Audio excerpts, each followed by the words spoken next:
NCIB times ಮೀಡಿಯಾಗೆ ಸ್ವಾಗತ. ನಾನು ದರ್ಶನ್ ಹುಣಸೂರು. ಹುಬ್ಬಳ್ಳಿಯಲ್ಲಿ ಕ್ಷುಲ್ಲಕ ಕಾರಣಕ್ಕೆ ಯುವಕನೊಬ್ಬನ ಮೇಲೆ ಇಬ್ಬರು ಯುವಕರು ಹಲ್ಲೆಯನ್ನ ನಡೆಸಿದ್ದಾರೆ. ಓರ್ವ ಯುವಕ ಪಕ್ಕದಲ್ಲಿದ್ದ ಕಲ್ಲನ್ನ ತಗೊಂಡು ಆತನ ಮೇಲೆ ಹಲ್ಲೆಯನ್ನ ನಡೆಸುತ್ತಾನೆ. ಹುಬ್ಬಳ್ಳಿಯ ರೈಲ್ವೆ ನಿಲ್ದಾಣದ ಸೇತುವೆಯ ಬಳಿಯಲ್ಲಿ ಈ ಒಂದು ಘಟನೆ ನಡೆದಿದೆ. ಯುವಕರಿಬ್ಬರು ಓರ್ವ ಯುವಕನ ಮೇಲೆ ಹಲ್ಲೆ ಮಾಡ್ತಾ ಇರುವಂತಹ ದೃಶ್ಯ ಸ್ಥಳೀಯರ ಮೊಬೈಲ್ ನಲ್ಲಿ ಸೆರೆಯಾಗಿದೆ. ಸಮೀಪದಲ್ಲಿ ಸಂಚಾರಿ ಪೊಲೀಸ್ ಸಿಬ್ಬಂದಿ ಇದ್ರೂ ಕೂಡ ಪೊಲೀಸರ ಭಯವೇ ಇಲ್ಲದೆ ಹಲ್ಲೆಯನ್ನ ನಡೆಸ್ತಾರೆ. ಈ ಪುಡಾರಿಗಳ ಅಟ್ಟಹಾಸವನ್ನ ನೋಡಿ ವಾಹನ ಸವಾರರು ಬೆಚ್ಚಿ ಬಿದ್ದಿದ್ದಾರೆ. ಕಲ್ಲಿನಿಂದ ಹಲ್ಲೆಗೆ ಮುಂದಾದಂತಹ ವೇಳೆಯಲ್ಲಿ ವಾಹನ ಸವಾರರು ಚೀರಾಡಿದ ದೃಶ್ಯಗಳು ಕೂಡ ಕಂಡುಬಂತು.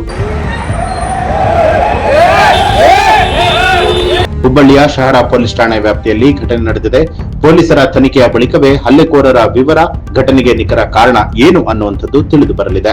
ಈ ಒಂದು ಮಾಹಿತಿಗೆ ಸಂಬಂಧಪಟ್ಟ ಹಾಗೆ ನಿಮ್ಮ ಅನಿಸಿಕೆಯನ್ನ ಕಮೆಂಟ್ ಮಾಡಿ. ಹಾಗೆ ನಮ್ಮ ಚಾನೆಲ್ ಅನ್ನ ಈಗಲೇ ಸಬ್ಸ್ಕ್ರೈಬ್ ಮಾಡಿ.